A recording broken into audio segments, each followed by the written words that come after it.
Hello, welcome. What's up, Kansas City? My name is Tennille Benton, and I am here with you will not believe Jackie Joyner-Kersey. It is such an honor to have you on the show today. And tell us a little bit about yourself and your many accomplishments. You are the greatest athlete of all times. Oh, thank you. Several magazines have listed you as that. What made you want to get into track and doing, is it the long jump and the heptathlon? How do I say it? Heptathlon. Okay. Actually, I wasn't good when I first started out at the age of 9, and I wanted to be good. And I just focused on trying to improve a tenth of a second if I was running, or half of an inch if I was jumping. And our coaches would put us in the multi-events, and we always thought we could master at the time. When I was coming, it was pentathlon. Now it's heptathlon, so it was 5 in the beginning, then 7 on the Olympic level. But it was very challenging, and I always wanted to challenge myself to see if I could become better. What made you, was there ever a point in time where you were like, I know I'm going to be great. I know that I'm destined for success? You know what? When you're younger, you don't really think like that. You're out there having fun. And a lot of times, yes, you might win a race, you might lose a race, but you're amongst your friends and you traveling over the weekend, and other coaches see the potential in you that you don't know. For me, I didn't know that I had, but it was just the challenge of trying to be the best me that I could be. And it never crossed my mind that, oh, I'm good at this and I'm going to do this. No, but what I did want to do was go to the Olympics. And when I saw those on television, I said, oh, I want to get on TV by going to the Olympics. And you've been all over the world, Rome, Barcelona. Oh, tell us about all the places that you've been. Oh, just to name them from the Olympics. Seoul, Korea in 1988, winning Olympic gold there, but then Barcelona, Spain, winning gold and then the bronze there, but then also world champion in Rome and Tokyo. The list go on, Berlin, you just name it, Russia. That's one of the great things about competing on a high level and then making Olympic teams or world championship team and being able to just see the world. And it's just been really a blessing for me. Something I thought was amazing was that you struggle with asthma. Yes. How can you literally be running and struggling with asthma? I mean, that is like unheard of. I know, it was unheard of when they said I had it too, because I didn't want to believe it. I was like, there's no way. And I lived in denial, but I knew in my heart that I wasn't getting better, and I really had to listen to my pulmonologist and look at him as a coach and not as the enemy, and start getting my asthma under control, because it was affecting me, whereas the people who was watching me, they couldn't see it because I was performing well, but I wasn't performing to the best of my ability. I knew there were days when I would train and I looked like a world-class athlete one day, then the next day I looked like I shouldn't even be out there. And it was very important for me to get the asthma under control, so I started looking at asthma like my competitors. So I put it in the category with the Russians and the Germans. And I'm like, you're not going to beat me. And that helped me to really, get my asthma under control. How does it feel to be an icon? I told you a little bit about my unsuccessful event with going out for track, but how does it feel to know that you've inspired billions of young girls, not just black girls, all races of girls, to be successful, to reach their dreams, to know that you can be and do anything and change the world? I believe you can change the world one person at a time, starting with yourself, and you are like the most perfect example of that. I am really humbled by it, and I'm truly blessed. I realize that I don't take being a role model for granted.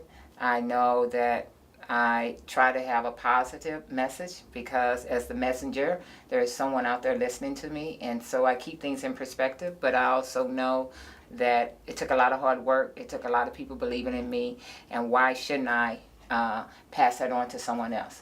The advice or whatever I learned to make me better, I take it back to my community, try to help other young girls to be the best that they can be. And this is so exciting.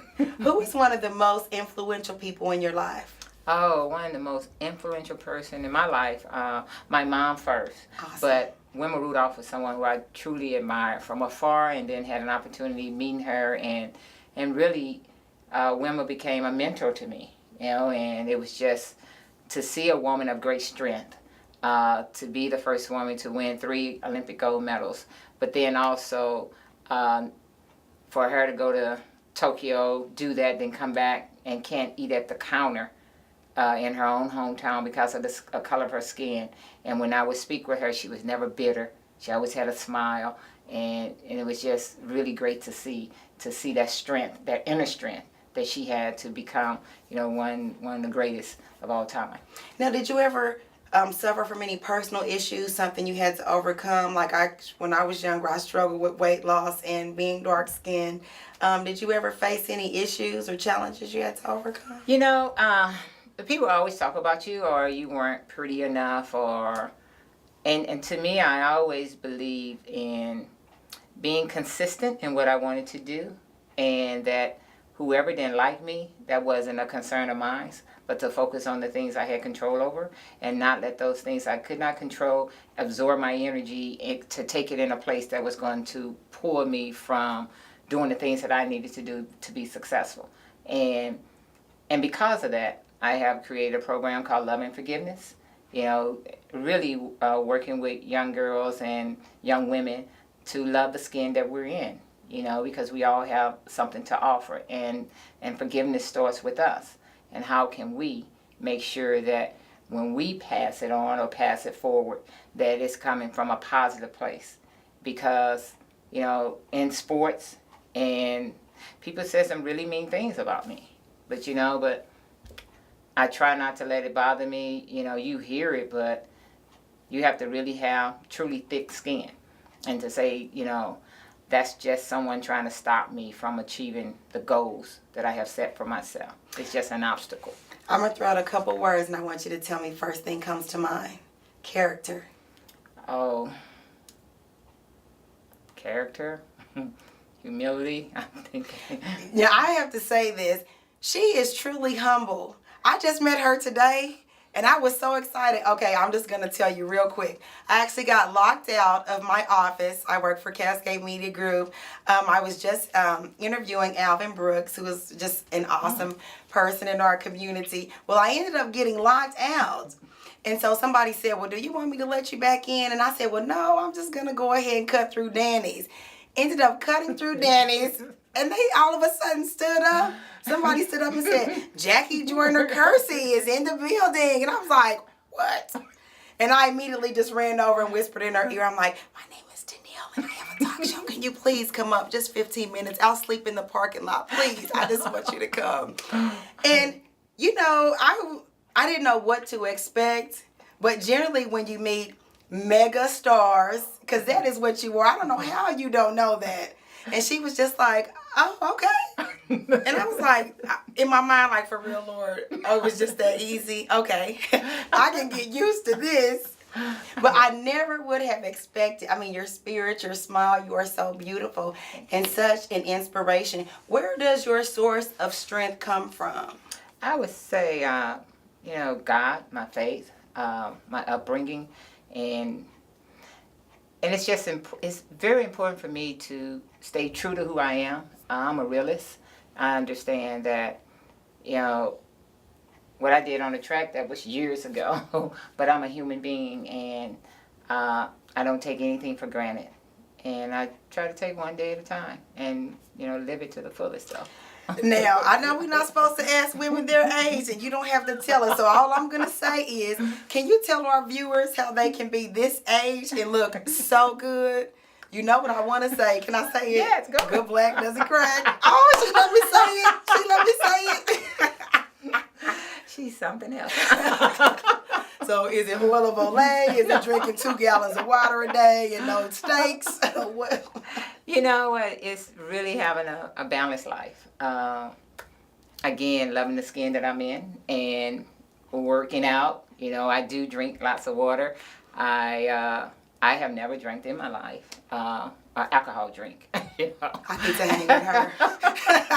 Smoke or done drugs. But I think also laughter. And it's the best medicine. Yes, and I love smiling. I just love to smile. So My mom says, "Why do you smile so much? You don't have to show everybody all your teeth." I know, but it's really a stress releaser, you know, and so I rather walk around with a smile than a frown and be all tensed up, you know.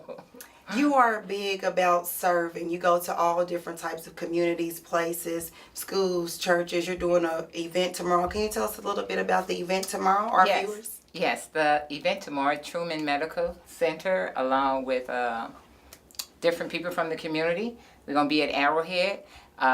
Free dental. People come out. You can get screenings, you know, even for glasses. And it's just really, it's a family festival. So if you're around, come out to Arrowhead, meet me, sign some autographs, have fun. And how long is the event and what time does it start? It starts at 9 o'clock in the morning. Okay. We also will be doing some exercises, Zumba, I think. They're going to be doing all kind of things. We're going to have a panel and do a round table, some Q&A, and you know, it's really, it's great what Truman is doing. They're big here in this community, and you're talking about the family. You know, so everyone come out. Right, please come out. Get your teeth cleaned. But most important, come meet an icon. Kansas City is truly, truly blessed and honored to have you in our midst for the weekend. Tell us a little bit more about your foundation, Love and Forgiveness. Where can people go to book you, make donations?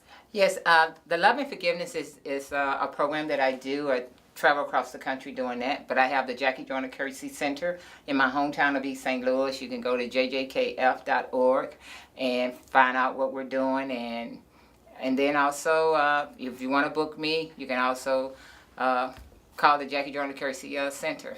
What's their phone number? 618-274-KIDS. I want you to tell our viewers, I asked Alvin Brooks this, so I think I'm going to make this be one of my questions. Tell our viewers one thing they may not know about you. I put you on the spot. Oh, the one thing you might not know about me is that I do exercise. I have a program called Get in the Rhythm with JJK, but I can't dance. Me either. Oh, it's so embarrassing. It is really embarrassing. Well, we're not going to keep her because she's got to go rest up so she can be ready for our event tomorrow in Kansas City. Such a blessing and a pleasure to have her. Remember to go to whatsupkansascity.net and Cascade Sports and check out all of our amazing videos. And remember, if you can't keep it real with yourself, you can't keep it real with Tennille. What's up, Kansas City? I'm Brianna Garlington. I'm Charles Williams. And I'm Derek Parker. And we are CMG. And we would like to welcome you to follow both websites. That's whatsupkansascity.net and cascadesports.tv. Some of our programs consist of Are You Awoke?, Coach's Corner, and many more interviews, news, and blogs. Be sure to like our Facebook page and follow us on Instagram at Cascade Media Group and Twitter at What's Up KC and Cascade Sports. And remember, the victory we call success Goes to the best prepared. And when you invest in your community, You are really just investing in yourself. So don't just like it, share it.